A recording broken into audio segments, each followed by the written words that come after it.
ថ្ងៃនេះសូមអរគុណជាអាណត្តិកបកាដល់ព្រះអង្គដែលគង់នៅវត្តយោរ៉េម៉ាអ៊ឺលព្រះអង្គបានមានបតីយ៉ាងបរិសុទ្ធនាំខ្ញុំកណាទាំងអស់គ្នាចូលក្នុងព្រៃបាទចូលក្នុងព្រៃហើយបងប្អូនកុំច្រឡំថាព្រះអង្គមុនទៅធុដងអីមិនមែនទេកូនចាស់គាត់គង់នៅវត្តយោរ៉េម៉ាអ៊ឺលទេ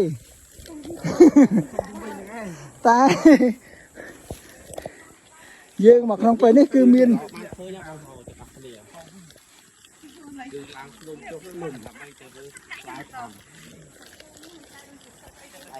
គឺផ្លែកាឡាកណា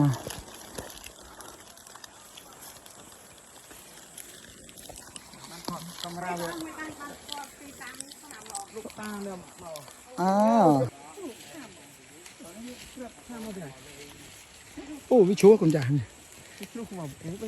បើវាឈួរមានដើមឬក៏គេកាន់តែឈូសជីវិតគឺមានលៀបអត់លៀបយកឲ្យខ្ញុំបាទនេះជាបងប្អូនដែលបន្តដំណើររុករក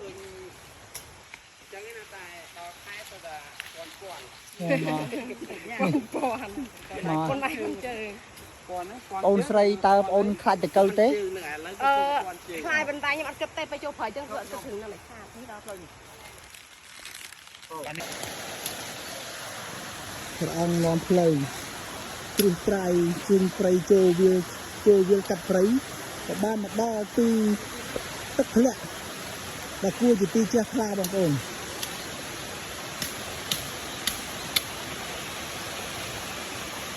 បាទនេះជាទិដ្ឋភាពនៅក្នុងព្រៃនៅតំបន់តាំងវណ្ណដូវ៉ា